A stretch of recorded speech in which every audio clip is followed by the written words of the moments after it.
오늘 본문의 말씀을 가지고 한나의 태를 닫으신 이유, 한나의 태를 닫으신 이유라고 하는 제목을 가지고 말씀을 전하겠습니다. 그럼 따라합시다. 한나의 태를 닫으신 이유. 예, 이 한나보다는 한나가 유명하잖아. 근데 이제 원래 그 한나의 남편이 누굽니까? 엘가나라고 하는 사람인데, 엘가나는 이제 에브라임 족속이에요. 에브라임 족속. 그래서 이제 에브라임이 살고 있는 그 에브라임 산지의 한 동네에서 이제 엘가나가 가정을 이루고 이제 가정을 이루고 살고 있었습니다. 그런데 그에게는 부인이 둘이었어요. 그래서 뭐 정실 후실이 아니고요. 그냥 정실 부인이 둘이었다는 거예요. 그러니까 부인나도 정실 부인이었고 한나도 정실 부인이었어요. 한나라고 하는 그 이름의 뜻은 은혜다 하는 뜻이에요. 은혜. 따라합시다. 은혜. 예. 그러니까 한나는 뭘로 살아가야 될 사람이요? 예, 하나님의 은혜로 살아가야 될 사람이에요. 하나님의 은혜로 살아갈 사람이고, 또 분인나 둘째 부인이었던 그 분인나는 그 이름의 뜻이 뭐냐면 보석이다, 진주다 하는 뜻이에요. 한번 따라합시다. 진주, 보석, 예, 그런 루비 이런 뜻이에요. 그러니까 굉장히 그 분인나도 사실 하나님 앞에 사랑을 입었던 여인입니다. 진주처럼 그렇게 빛났던 그런 여인이었어요. 그런데 문제가 뭐냐면 한나와 분인나 사이에 갈등이 생겼어요. 어떤 문제로 생겼냐면은 그 임신의 문제인 거예요. 한나는 결혼한 지 몇 년이 지났는데 불구하고 아이를 못 낳는 거죠. 아이를 못 낳는데 분인나는 아이를 막 그냥 해마다 낳는 거야. 몇 명은 낳는지 모르겠지만은 적어도 한 3-4명은 됐던 것 같아요. 분인나가 낳은 것이. 그러니까 뒤에 보면 그 엘가나가 그 자기 부인에게 한나가 실망하고 있으니까 뭐라 그래요?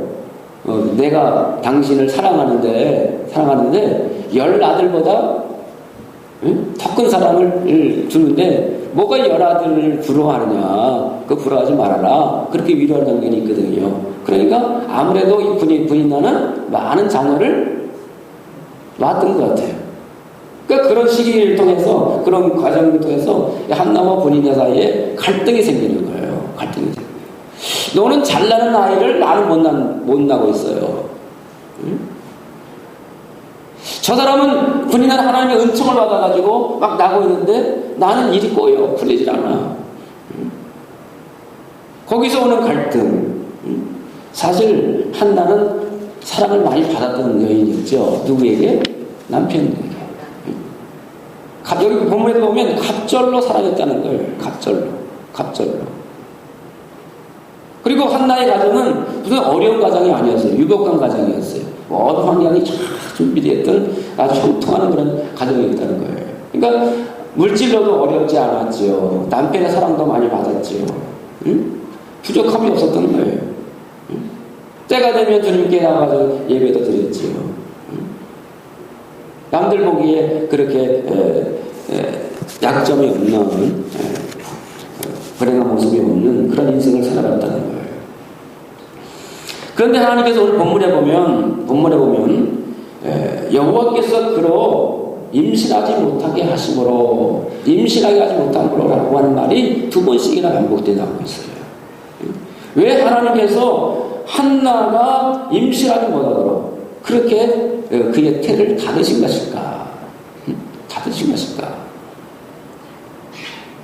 많은 면에서 미인이었고, 분인나, 보석과 같은 분인나와 비교해가지고도 뒤지 않는 미모였어요. 그러니까 이렇게 사랑하는 거죠. 가정도 부유하고 부족함이 아무것도 없었던 그의 삶이었어요.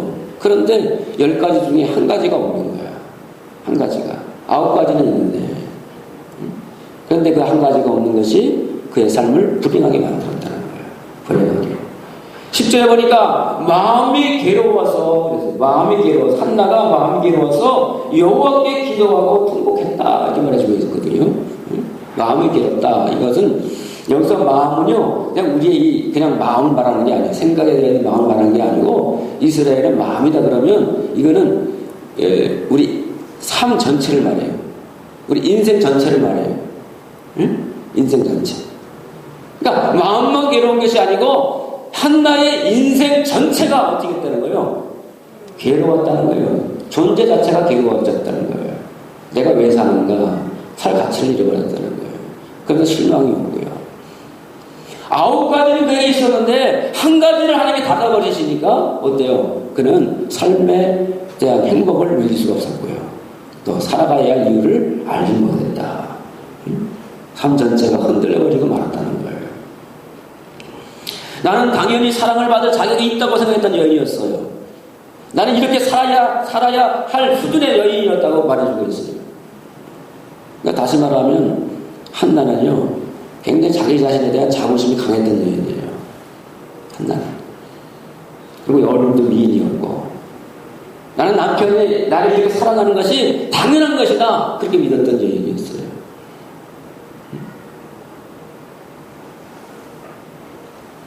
그리고 브린나에게, 둘째 부인이었던 브린나에게 지고 싶지 않은 생각이 그에게 강하게 있었다는 거예요.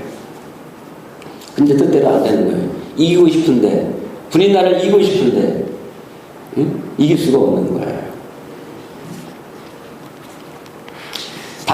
다시 한번 6절로 가면, 여호와께서 그로 임신하지 못하게 하심으로, 여호와께서 그로 임신하지 못함으로. 여기는 분명히 이유가 있다는 거죠. 여러분 한번 생각해 보세요.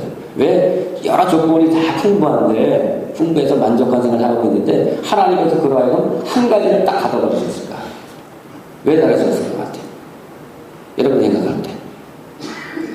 응? 여러분 어떻게 생각하세요?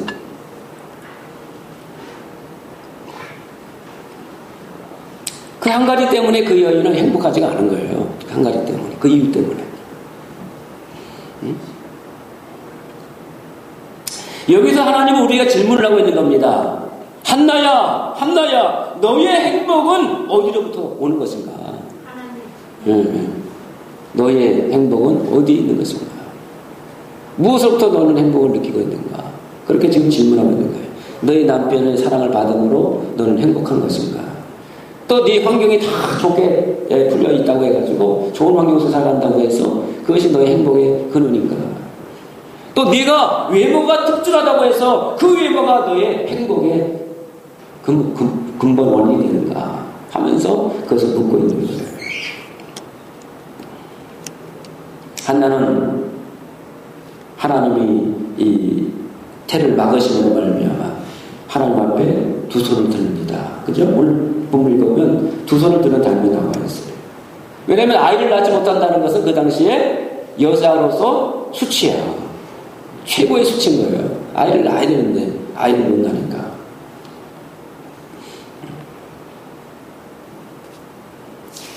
남편의 위로도 들리지 않았습니다.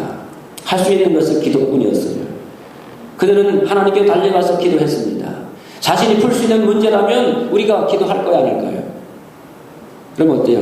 여러분의 생각으로, 여러분 계획으로 돈 써서 될 수 있는 것 같으면 여러분 어때요? 기도할 거야, 안 할까요? 안 하죠. 아니, 부유한 지방 같으면요, 병원에 갔을 거예요. 병원에 가가지고 내가 임신이 안 되는 이유가 뭘까? 찾아봤을 거예요. 그래서 인공수정약도 했을 것 같아. 그죠? 인공수정을 했을 것 같아. 근데 이래도 저래도 안 되니까 이 여인은 누구에게? 하나님께로 가져갔다고 말이에요. 다시 말하면 그는 은혜로 살아야 할 여인이었음에도 불구하고 하나님, 그 여인의 이름이 뭐라고 뜻이? 은혜라고 하는 뜻이야. 그러니까 하나님의 은혜로 살아가야 할 여인이었음에도 불구하고 세상의 주위에서 살아갔다 그 말이에요. 그러니까 하나님께서 그냥 닫아버리신 거야, 태를. 너 이래도 행복하냐? 이래도 만족하냐? 이래도 나를 외면하고 살 수 있겠다고 생각하느냐? 한번 닫아버리신 거야. 그러니까 그 세월이 계속 반복이 되니까 1년, 2년, 3년 이것이 반복되니까 견딜 수 없는 거예요. 존재 자체가 흔들어버린 거예요. 삶 자체가 무의미해지는 거예요. 그러면서 그는 하나님께로 달려갑니다. 하나님께 달려가서 그는 하나님께 무릎을 꿇어요. 무릎을 꿇고 간절히 마치 술 취한 여인처럼 그렇게 하나님께 통곡을 하며 기도를 합니다. 사무엘상 1장 10절에 보니까, 우리 읽지는 않았어요. 1장 10절에 보니까 한나가 마음에 괴로워서 여호와께 기도하고 통곡하며 손하여 이르되 만군의 여호와여, 만일 주의 여종의 고통을 돌보시고, 고통, 여종의 고통, 이 고통, 삶 전체가 흔들리는 그 고통, 이 고통에서, 고통 중에 있는 나를 기억하시옵소서.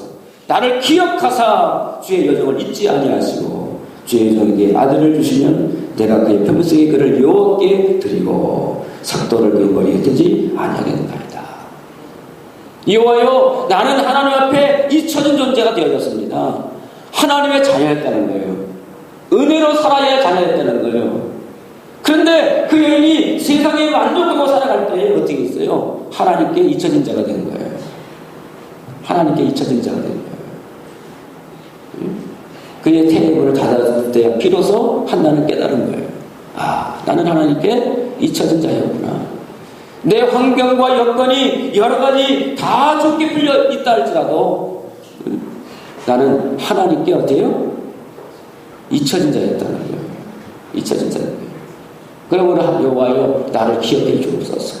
내 이름 석자가 하나님의 이 마음속에 있기를 원합니다. 네. 여러분, 이 자리에 나오는 성도들 여러분, 하나님 여러분을 다 불러주셔서 인정주셨어요. 너는 사랑하는 나의 자녀다, 아들이다, 딸이다 인정해 주셨어요. 그런데 어느 순간 여러분이 하나님과 동떨어진 생활을 해봤던 거예요.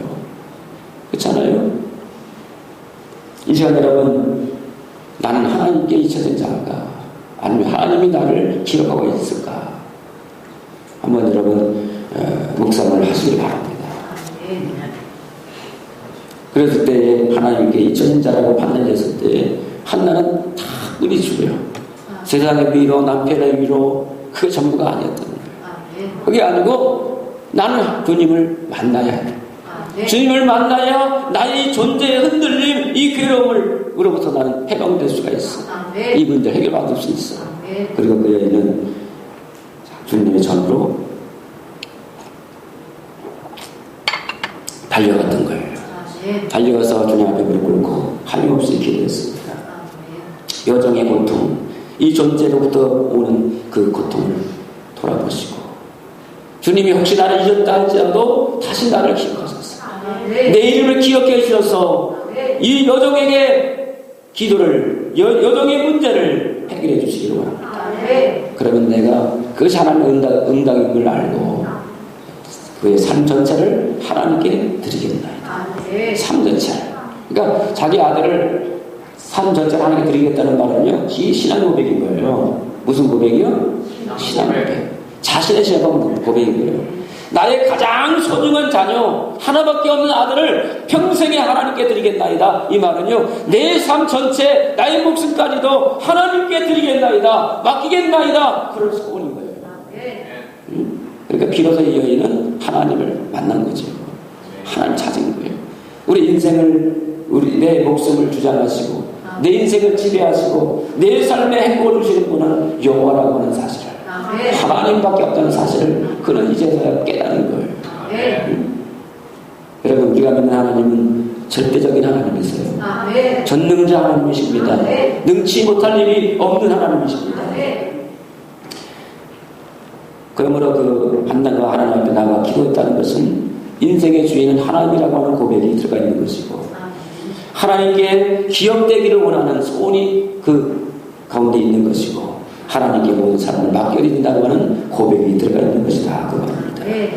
다시 말하면 그가 갈등을 겪고 브린나와 엘가나를 미워하고 했던 모든 과정 속에서 문제는 누구였다는 거예요? 브린나에게 문제가 있었던 게 아니라는 거예요. 엘가나 남편에게 있었던 게 아니라는 거예요. 문제는 한나 자신에게 있었다는 사실입니다. 남편 엘가나에게 문제가 있었던 것도 아니고요, 브린나에게 문제가 있던 것도 아니고, 안주하고 살았던 한나에게 있었다는 거예요. 은혜로 살아야 할, 그 이름처럼 이름값을 하면서 하나님께 은혜로 살아야 할 여인이 조건으로 살아갔기 때문에 하나님께서 그런 테이블을 닫아버리시는 결과를 가져갔다는 거예요. 남편의 사랑만으로 되지 않았습니다. 물질만으로 되지 않았습니다. 자기 잘난 맛으로 되지 않았습니다. 이 말씀을 비춰볼 때에 우리 자신들도 한번 적응해 봐야 돼요. 우리가 극복해야 할 문제가 뭔가, 그죠? 내가 손에 붙잡고 놓지 못하고 있는 그 극복해야 할 것이 무엇이 있는가? 오늘 한나의 모습을 통해서 우리가 그것을 되찾아야 돼요. 찾아 발견하고요. 그걸 붙잡고 있는 것을 하나님께 내려놓아야 한다. 내려놓는 건 놀라운 시간이 되기를 간절히 바랍니다. 하나님의 전으로 달려가서 무릎을 꿇고 하나님께 간구했습니다. 근데 우리가 이제 이런 문제가 이런 고민이 생겨요. 그래, 하나님께 달려가서 기도했다고 해가지고 그 기도가 다 응답되는 것일까? 그렇죠? 여러분도 기도했어요. 문제가 있을 때마다 하나님께 기도했어요. 아는 사람이 어디 있겠어요? 다 했겠지. 그런데 어떤 사람의 기도는 응답이 되는데 어떤 사람의 성도의 기도는 응답이 안 되더라는 거예요. 그래서 여러분 본문을 읽을 때에 하나님이 기도의 응답을 주셔서 그 여인의 태를 열어 자녀를 낳게 해주셨습니다. 기도하면 응답을 받습니다. 우리가 이렇게 설교를 할 때에 나는 기도했는데도 불구하고 응답을 못 받았는데요. 그러므로 나의 이성과 나의 생각을 가지고는 그것을 이해할 수 없는데요. 받아들일 수 없는 게요. 이런 반응을 할 수가 있어요. 기도하면 다 됩니까?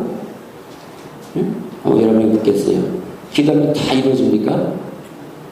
응? 솔직히 고백해보세요. 솔직히. 아닌 게 많지요. 그죠? 여러분 10번 기도하면요.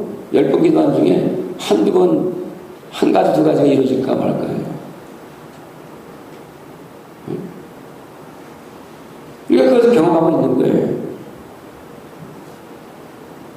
그러면 우리는 그 경험을 통해서 기도가 전부가 아니라는 그런 결론을 내리게 되어 있죠. 기도가 전부가 아닙니다. 이런 결론을 내리게 되어 있어요. 우리 노력도 중요하고 인생의 계획도 중요합니다. 이제 이런 결론을 내리게 되어 있어요. 그런데 우리가 알아야 될 것이 있어. 우리가 99%의 노력을 하고 수고하고 계획을 한다 할지라도 1%는 뭐예요? 1%는 하나님의 영광이 필요한 거예요. 그렇잖아요. 그 누구예요? 에디슨인가? 전기를 발명한 사람, 전화기도 발명하고 한 사람이 누구예요? 에디슨이잖아요. 에디슨이 그러잖아요. 자기는 열심히 하나를 발명품을 이루기 위해서 몇천 명, 몇만 번의 실패를 한다는 거잖아요. 실패를 한다.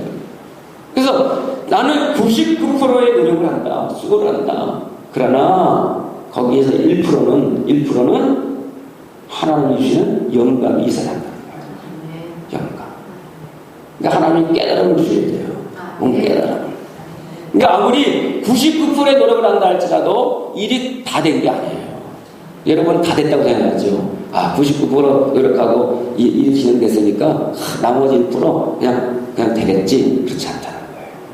그 1%가 여러분을 성공하게도 하고 실패도 하게도 한다는 거예요. 그 1% 때문에 안 풀리기도 하고 풀리기도 한다는 거예요. 그래서 우리 믿음의 사람은 그 1%가 하나님의 영역임을 믿는 거예요. 그건 내 영역이 아니에요. 우리는 80%, 90%, 99% 노력할 수 있어요. 거기까지 할 수 있습니다. 그러나 결정적인 순간에 일이 성취되는 그 1%는 하나님의 도우심이 필요한 거예요. 그렇죠? 여러분 인생을 살면서 그런 걸 많이 느껴요. 저만 느끼는 게 아닌 거예요. 다 된 것 같은데 결과적으로 안 되는 경우가 많이 있어요. 다 된 것 같은데. 다시 말하면 우리 인생에는 하나님의 도우심이 필요하다. 그 1%가 너무 소중하다는 것을 우리 성도들은 알기 때문에 그 1%의 응답을 얻기 위해서 하나님께 어떻게 하는 거예요? 기도하는 거죠. 부르짖는 거예요.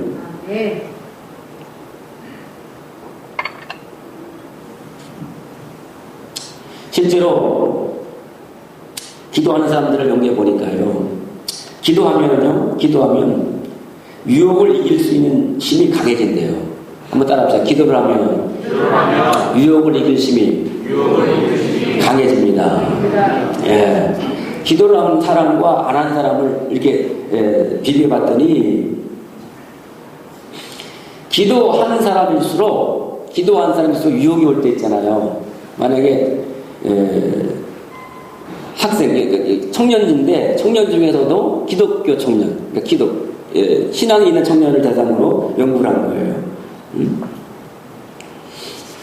어떤 연구를 했냐면 이제 여성이 다가오는 거죠. 처녀가 다가올 때에 문 남성들이 어때요? 여자가 다가오면 마음에 쏙 드는 여자가 다가와. 그러면 마음이 어때요? 두근반 세근반, 응? 두근반 세근반, 막 그래가지고 설레잖아요. 응? 그리고 막 환상도 갖고 꿈도 갖고 막 그래요. 응? 하는다는 거예요. 그리고 유해에 빠진다는 거죠. 그 여인과 함께 술잔 한번 사귀고 싶고, 술도 한번 같이 한번 먹고 싶고, 잠자리도 한번 하고 싶고, 막 그런 생각이 막 드는 거예요. 근데 이제 그런 청년들, 설교 아주 왕성한 그런 청년들에게 이제 연구를 한 거죠. 그랬더니 기도를 하고요. 기도를 하고 그 여인을 만났을 때에 이제 통계를 낸 거죠. 지수를 낸 건데, 그러니까 0부터 10까지.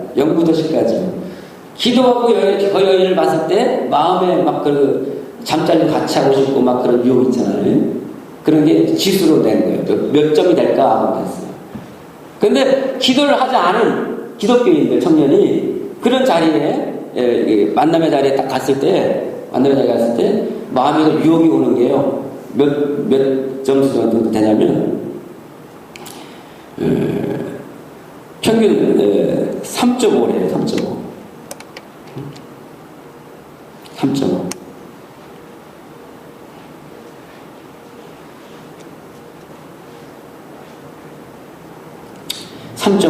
평균이 3.5. 그러니까 이게 무슨 지수냐면 따라서 유혹지수. 유혹지수가 평균이 3.5래. 1부터 이제 9까지 이렇게 했을 때 3.5, 평균이 3.5래.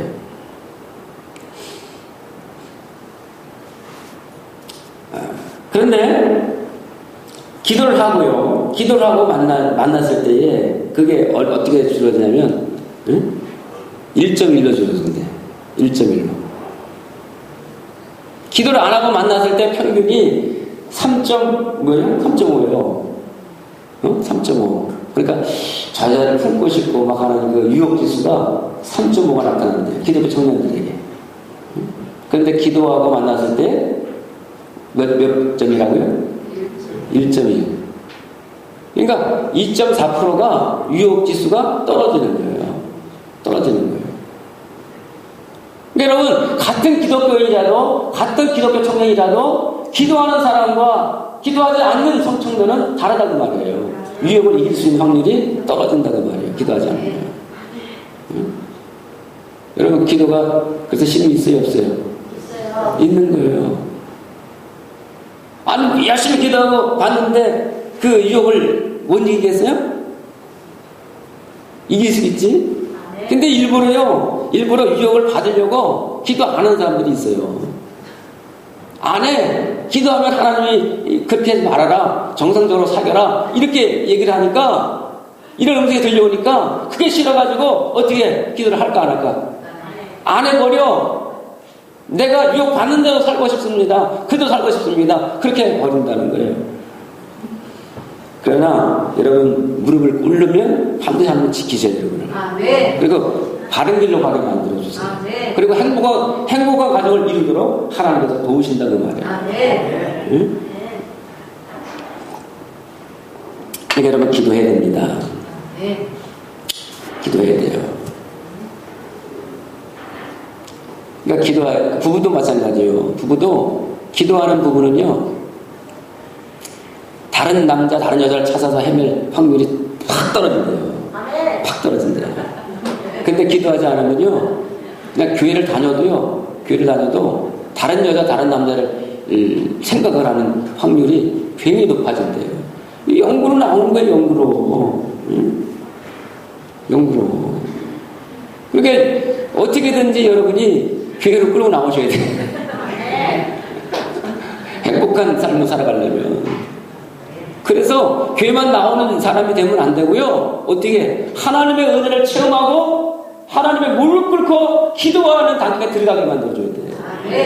그렇게 되면 어떻게 돼요? 서로 신뢰가 생기는 거예요. 여러분, 사람 믿을 게 뭐 있어요? 사람 못 믿어요. 응? 여러분, 옆 사람 봐요. 얼굴 믿을 만한가? 믿음이 갑니까? 신뢰 갑니까? 할렐루야. 여러분 기도하시기 때문에 그래요. 근데 여러분 교회 나와서 예배드려도요, 무릎 꿇고 기도하지 않은 사람은요, 신뢰감을 가질 수가 없어요. 신뢰가 안 가요. 겉으로는 신뢰하죠. 그런데 유혹이 오는 결정적인 순간에 어떻게 돼요? 넘어져요. 무너진다는 거예요. 여러분, 기도를 해도 100%는 응답이 없지만, 그러나 기도하는 자에게 하나님 은혜를 베풀어 주십니다. 그 마음의 중심을 지킬 수 있도록 하나님을 이끌어 가신다는 거예요. 그러니까 여러분, 우리가 기도할 때 100% 응답은 없어요. 그러나 하나님이 우리 필요한 기도, 정말 최선을 기도 드릴 때 하나님 그 기도를 응답하신다. 응답하시고 또 그 하나님의 응답을 경험한 사람들이 있는 거예요. 그러니까 경험했기 때문에 그거를 설명한 거지. 그래서 기도는 뭔가 내 손을 아뢰는 것이겠지만, 그러나 결국 하나님의 뜻에 복종하는 거예요. 복종하는 거예요. 그러니까 풀리잖아. 뭐 교수 되겠다, 뭐 되겠다, 막 자기가 계획을 잡아가지고 할 때는 안 풀렸어. 계속 막혔어. 응? 그런데 선교회사의 길로 딱 들었으니까 자기의 인생이 가장 행복한 때라는 말이야. 응?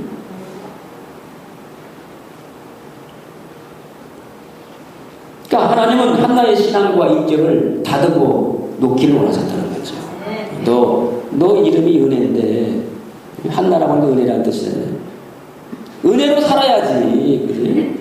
그렇게 불평불만하고 경로하고 갈등 가지고 이 세상의 것 가지고 경쟁하면서, 응? 대적하면서 그렇게 살아갈 이유가 뭐가 있냐.